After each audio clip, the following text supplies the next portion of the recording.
支援23節23編4節の御言葉です。共に読みますか。せーの。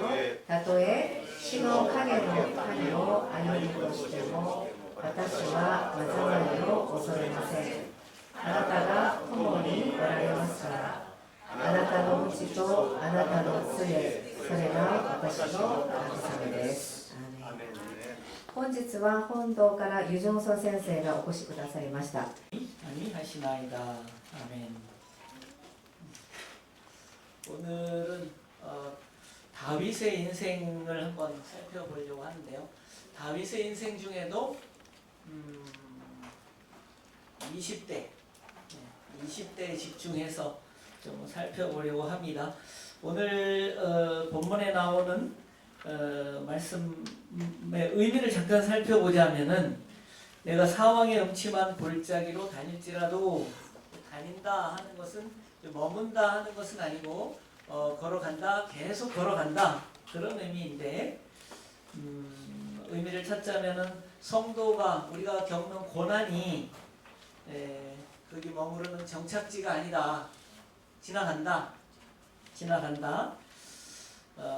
우리가 겪는 고난, 사망의 음침한 골짜기일지라도 지나가는 과정이다. 걸어서 지나간다 라는 의미를 한번 생각해 볼 수 있고요. 또 여기서 골짜기는 양옆이 깎아지른 듯이 좁고 깊은 골짜기를 말한다고 합니다. 좁고 깊은 골짜기. 하도 깊어서 어두운데 그 어두움이 극심하여 죽음이 드리운 것 같은 깊은 골짜기를 말한다고 합니다. 그럼에도 불구하고 두려워하지 않는다. 해를 두려워하지 않는다. 사실 두려울 텐데요. 내려다보면 아찔하고 두려울 텐데 두려워하지 않는다. 왜 그럴까요? 네, 함께 하시기 때문에 누가? 주님이 나와 함께 하시기 때문에 상황은 고난인데 상황은 깊은 골짜기인데 아찔한 골짜기인데 주님과 친밀할 때 주님이 가까이 계실 때는 두려워하지 않을 수 있다. 그런데 지팡이와 막대기를 또 예를 들어서 우리를 지팡이와 막대기가 위로해 주신다 이렇게 말씀하고 계신데 목자에게 있어서 이 두 도구는 보호의 도구고 또 인도의 도구다 그렇게 설명합니다. 지팡이 보호의 도구이고 막대기는 인도의 도구이다. 어느 신학자는 묘한 이야기를 하는데 성경에서는 하나님을 인도자라고 하는 것 같지 않다. 그래서 인도한다가 많이 나오는데 왜 그런 말을 할까? 그분이 말씀하고 싶었던 의미는 가이드, 영어로는 가이드인데 그 가이드를 오히려 안내자라고 하는 것이 더 맞다. 그래서 무슨 말씀을 하시려고 하나 그랬더니 저 앞에서 이리 와! 끌고 가는 게 아니라 바로 옆에서 여기 가세요. 여기로 가세요. 안내하는 폴 스티븐스라는 우리 일터 신학을 가르치는 교수님이 굳이 그렇게 이야기를 하면서 사회에서 말하는 리더십 우리가 다 돼야 되고 어떤 성취를 해야 되겠지만은 성경은 앞에서 끌고 가는 리더의 모습보다는 가이드인데 그 인도한다는 의미는 바로 옆에서 가까이에서 한 발 한 발 인도해 주시는 하나님, 그 하나님의 의미가 더 가깝다. 굳이 그렇게 말씀을 해주시는데요. 여기서 아니한다라는 것은 원어의 의미는 강하게 숨을 쉰다 그런 의미가 있대요. 그래서 위기에 처한 자에게 새로운 호흡과 생명력을 불어넣어주는 위로를 말한다. 누가요? 하나님이. 어디서요? 사망의 골짜기에서. 다윗의 인생을 성경을 통해서 이제 설교를 많이 들으셨는데 너무 고난이 많아요. 처음에는 기름 부음을 받는다. 그러니까 기름 부음 받는다는 것은 왕이 된다. 그런 뜻인데 15살에 불과 15살에 어느 날 선지자가 찾아와서 형들을 한 명 한 명 이 사람인가? 이 사람인가? 이 사람인가? 이 사람인가? 하는데 없다. 결국은 다윗이 15살의 나이에 뭔지도 모르고 기름 부음을 받았어요. 몇 살에 왕이 됐어요? 상품을 가지고 왔어야 되는데 몇 살에 왕이 됐어요? 20살? 30살? 40살? 31살? 30살? 네, 30살에 왕이 됐고 완벽하게 또 왕이 된 거는 37살? 남유다 북이스라엘의 통합 이렇게 말을 하는데 그러면 몇 년이 걸렸어요? 기름 부음 받고 15년의 세월이 흘렀는데 다윗이 성장하여 15세쯤 됐을 때 어느 날 선지자 사무엘이 이새의 집에 찾아왔고 형들이 차례로 나섰지만 하나님은 막내 다윗을 택하셨고요. 기름을 부으셨고요. 그런데 왕관은 없었어요. 보좌도 없었어요. 권력도 군대도 아무것도 없었어요. 그게 15년의 세월이에요. 기름은 부어졌지만 현실은 달라진 것이 아무것도 없어요. 부르심을 받았지만 당장 분명한 한 걸음을 걷는 것은 없어요. 하던 일을 계속 하는 거예요. 사랑하는 여러분, 이때부터 다윗의 인생은 기다림이 계속 되는 것입니다. 하나님의 성취는 시간이 걸린다는 것. 17살쯤 되었을 때 큰 사건을 만나게 됩니다. 다윗과 골리앗이 한판 싸움을 하는 상황. 그 상황에서 블레셋의 거인 골리앗을 쓰러뜨려요. 누구의 이름으로? 하나님의 이름으로, 만군의 여호와의 이름으로. 이야, 이게 가능합니까? 음침한 사망의 골짜기 앞에서 아찔아찔한데 거기서 두려워하지 않고 만군의 여호와의 이름을 부르고 의지하고 기백을 가지고 나갈 수 있다는 거.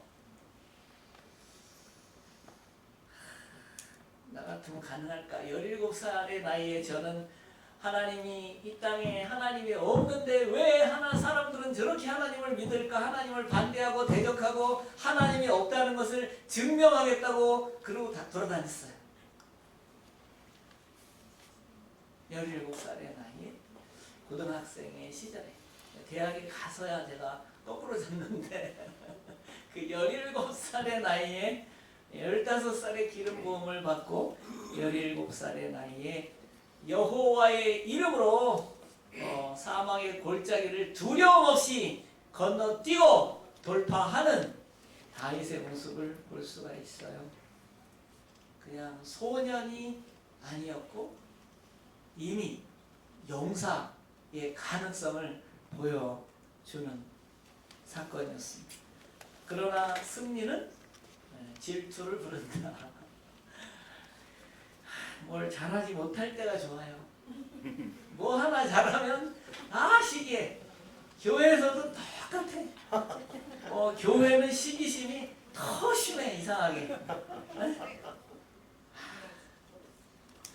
승리는 질투를 불러왔어요. 사울은 천천히요, 다윗은 만이로다. 그 이후에 다윗은 궁정의 영웅이 아니라 왕의 눈에 가시가 됐죠. 한 공간 안에 있는데 창이 날라옵니다. 죽을 뻔했죠. 그때부터 도망하기 시작합니다. 몇 년 동안 도망을 다닐까요? 15살 무렵에 기름 부음 받고 17살쯤에 골리앗을 물리쳤어요. 20살쯤에 군대 장관이 됐어요. 그때부터 시기심이 사방에서 몰려오고 왕이 자신을 죽이려고 합니다. 몇 년 동안 도망을 다닐까요? 왕이 몇 살이 됐다고요? 30살. 그 몇 년이에요? 10년 동안 20살에서부터 20살쯤 되었을 때부터 약 10년 동안 그는 도망자였습니다. 아둘람굴, 엔게리 광야, 그리고 블레셋 망명지까지 왕으로 기름 부음 받은 자가 굴 속에 숨어서 지냈습니다. 시편 142편에 피난처도 없고 내 영혼을 돌아보는 자도 없나이다. 그러나 이 광야는 결국 그 10년을 돌아보았을 때는 고난의 장소만은 아니었죠. 왕을 만드는 학교였다. 그 사망의 골짜기 앞에 있을 때는 잘 몰라요.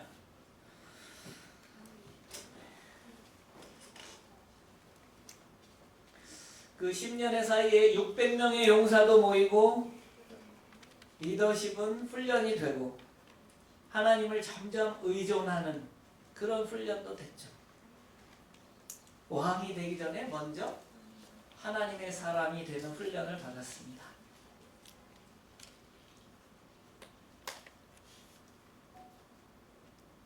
(20대의) 10년 동안을 한번 살펴본다면 우리 시편 142편 1, 2절 아둘람 굴에 숨어 있을 때 드린 기도. 일본말로 나오네요. 아닌가? 네. 제가 읽어보면 내가 소리내어 여호와께 부르짖으며 소리내어 여호와께 간구하는도다. 내가 내 원통함을 그의 앞에 토로하며 내 우환을 그의 앞에 진술하는도다. 하나님 앞에 토로한다. 사망의 골짜기 앞에서 하나님 앞에 토로한다. 누구 앞에요? 하나님 앞에 토로한다. 시편 57편 1절에는 엔게디 굴에 숨어 있을 때 이런 기도를 드립니다. 하나님이여 내게 은혜를 베푸소서. 내게 은혜를 베푸소서. 내 영혼이 주께로 피하되 주의 날개그늘 아래에서 이 재앙들이 지나가기까지 피하리이다. 시편 56편 3절에서 4절 블레셋 가드의 포로로 잡혔을 때 드리는 기도는 내가 두려워하는 날에는 내가 주를 의지하리이다. 내가 주를 의지하리이다. 내가 하나님을 의지하고 그 말씀을 찬송하올지라. 내가 하나님을 의지하였은즉 두려워하지 아니하리니 혈육을 가진 사람이 내게 어찌 하리이까. 포로가 돼서 이런 기도를 드릴 수 있을까요? 다시 정리해 봅니다. 다윗은 10대 말에 골리앗을 죽이고 20대 초반에 군대 장관이 됐습니다. 그때로부터 자신에게 창을 던진 사울왕의 살인을 느끼며 도망을 다니기 시작해요. 30세의 왕이 되었으니 황금 같은 청년기 10년 동안 도망자의 세월이었어요. 사랑하는 성도 여러분, 만일에요 저와 여러분이 청년기 10년 20대 10년 동안 말이에요 정상적으로 직장생활을 못해. 왜? 날 죽이려고 하는 사람이 있어. 도망 다녀야 돼. 쫓겨다녀요. 그 10년 세월 동안 서울에 변두리 숨어 돌아다니면 그 10년 동안 우리의 영성은 어떻게 되었을까? 한번 생각해 볼 수 있지 않을까요? 만일 다윗이 10년이라는 긴 세월 동안에 사울 왕, 자기를 죽이려고 하는 원수, 그 왕이 죽이려고 하는 불안함과 스트레스, 그걸 어떻게 다 해결했을까? 만약 그 불안함과 죽음의 위협과 스트레스 속에서 원망하고 불평하고 한탄하고 그렇게 술 마시고 그렇게 살았다면 다윗의 인생은 어떻게 되었을까요? 10년 후에 아마도 상처를 많이 입은 폭군이 되지 않았을까요? 우리의 인생은 어떤가요? 어느 특정한 한 10년을 우리가 어떻게 보냈을 때 그 10년 후에 우리의 인생을 돌아보면 어땠나요?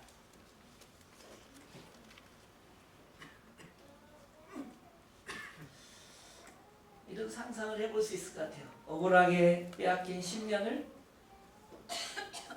보상을 받아야 되겠다. 나도 나만 이렇게 억울한 인생 보내야 될 거야? 사울보다도 더 지독하게 권력에 집착한 왕이 될 수도 있었겠죠.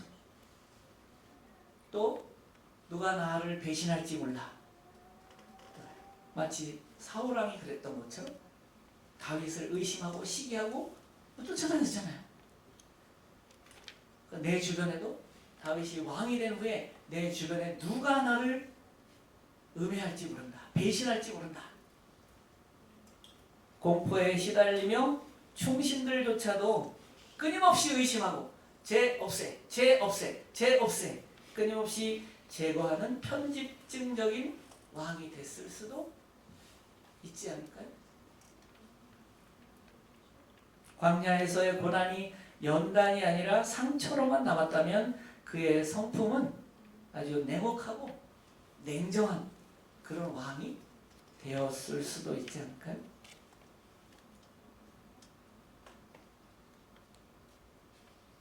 그러나 30세의 왕이 되었을 때 다윗을 보면은 그렇지 않은 것 같아요. 그리고 20대에 썼던 아까 그런 아둘람굴, 엔게디 동굴 도망다니면서 하나님을 찾고 하나님께 기도하면서 그는 그 어려운 10년을 이겨낸 것을 볼 수 있어요. 오히려 넘어진 것은 넘어졌죠? 네? 꼬꾸라졌죠? 네. 심각한 문제를 일으켰죠? 다윗이 나중에 몇 세쯤일 것 같아요? 네? 31세? 네. 50대로 보더라고요. 50대. 50대 조심하세요. 50대. 20대의 10년. 꽃다운 청춘의 그 10년. 다윗에게서 좀 배워야 될 것이 있지 않나. 진 에드워드라는 분은 세왕 이야기라는 책을 썼는데 거기서 이렇게 말해요. 하나님 왜 10년 동안 사울을 통해서 다윗을 그렇게 죽음의 위협으로 몰고 도망자로 만들었을까? 이렇게 말합니다. 다윗이 왕이 돼야 되는데 그의 성품 속에서 사울적인 요소를 다 제거하기 위해서 다윗 속에 있는 사울적인 요소를 제거하기 위해서 사울을 통해서 10년 동안 쫓겠다.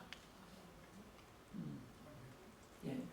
믿으실 분은 믿으시고 그러면 지금 우리 주변에 있는 그 나쁜 네.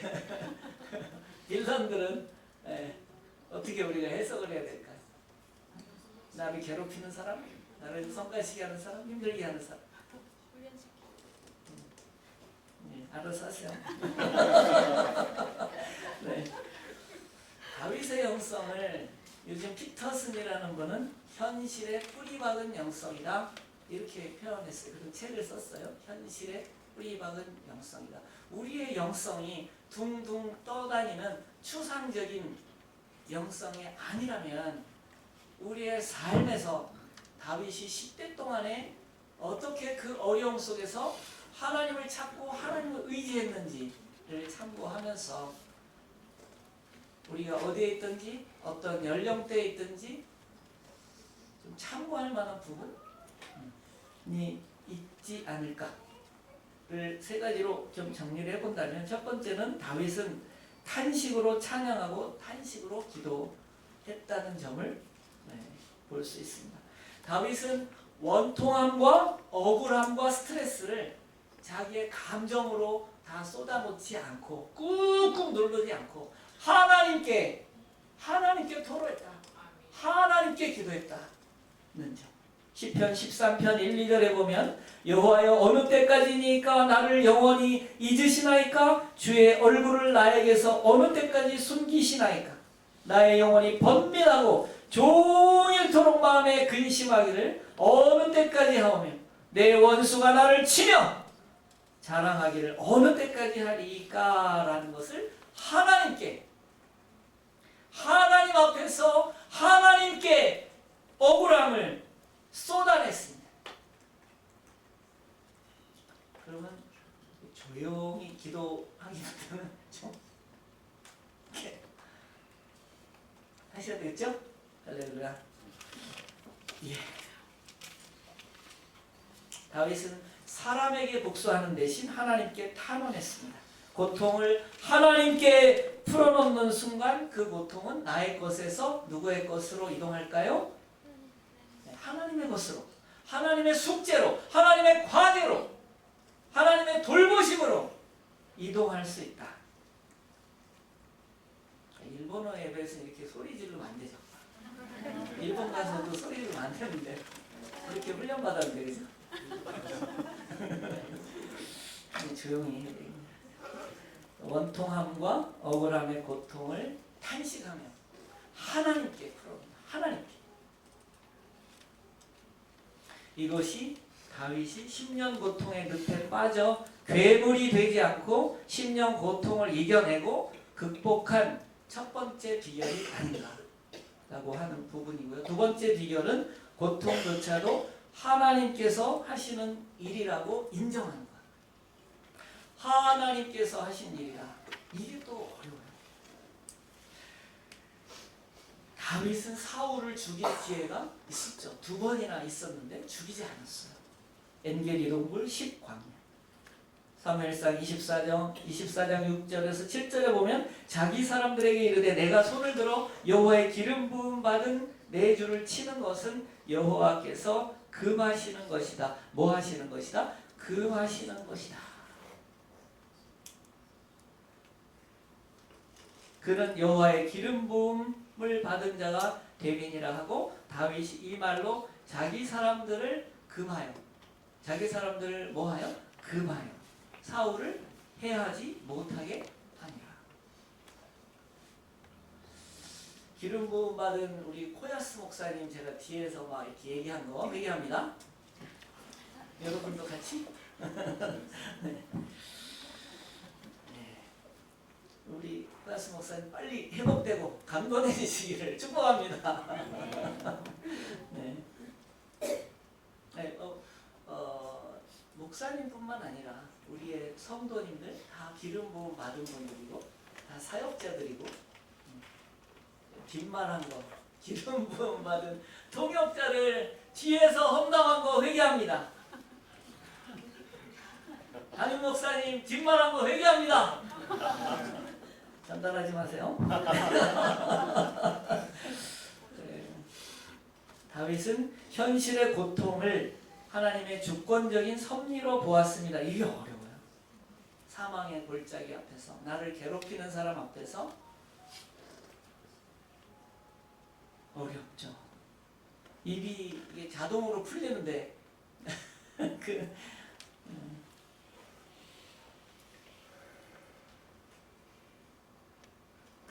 하나님이 하신 일이다라고 성가시게 하는 사람, 괴롭히는 사람을 보내신 분이 하나님입니다. 하나님이 보내셨습니다. 하나님이 허락하셨습니다. 라고 고백하고 선포하는 것은 저는 안 되더라고요.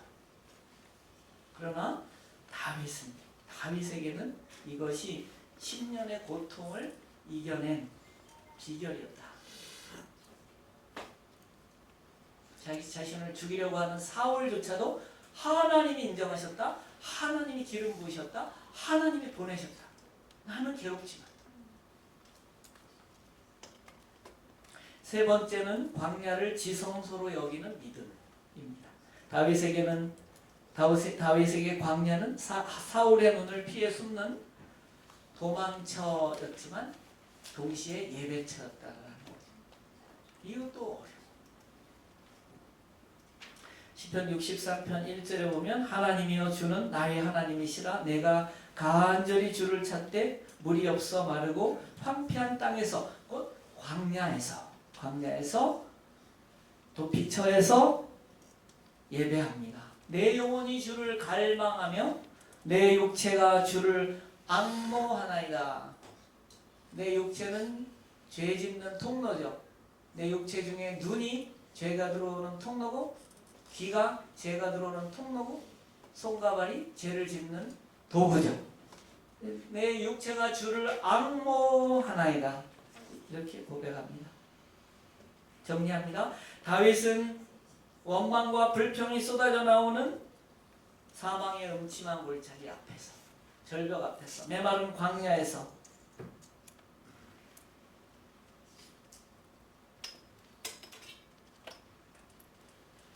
예배를 드렸습니다. 앙모했습니다. 이것이 10년 고통을 이겨낸 세 번째 비결입니다. 첫 번째는 뭐였죠? 10년 고통을 하나님께 탄식으로 풀어놨습니다. 두 번째는 하나님의 주권 아래 있다. 모든 고통은 하나님의 주권 아래. 하나님이 하시는 일입니다. 하나님이 하시는 일입니다. 하나님이 하시는 일입니다. 라고 할 때 우리 눈에서는 눈물이 날 수밖에 없어요. 억울해서.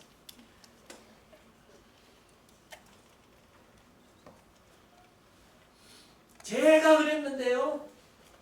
해야 우리는 정서가 시원해지는데 하나님이 하셨습니다 하면 이게 억울해가지고 막 눈물이 나.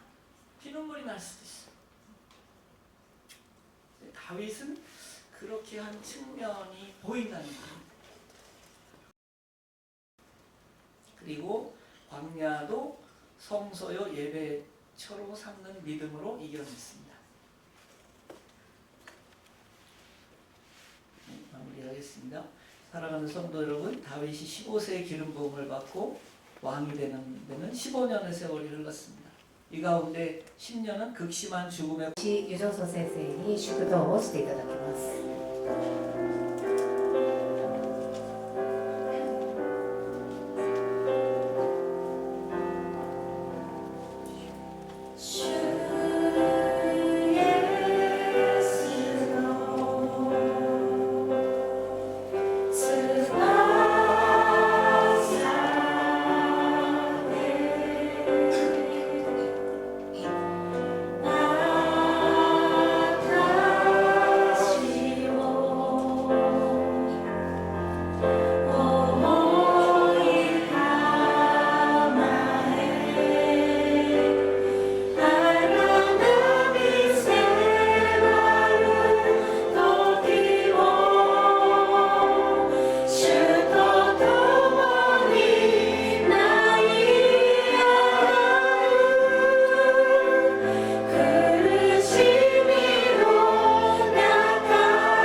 땅의 아픈 이 기독교의 역사 속에 주의 눈물이 흐르고 있는 줄로 믿습니다.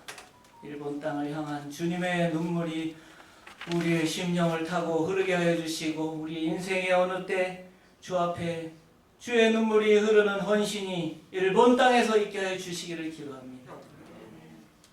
지금은 탄식하며 울며 엎어져 기도할 때 옆에서 우리를 안아주시는 예수 그리스도의 은혜와 어떤 어려움이 올지라도 합력하여 선을 이루시는 주의 섭리를 반드시 이루시는 하나님의 사랑하심과 사망의 골짜기 저 아래에서도 또 빛을 예배처로 바꿔주시고 예배하게 하시고 찬양하게 하시고 기도하게 하시는 성령님의 도우심이 일본어 예배부 한 분 한 분의 가정과 일터에 지금부터 영원히 있기를 축원하옵나이다. 아멘.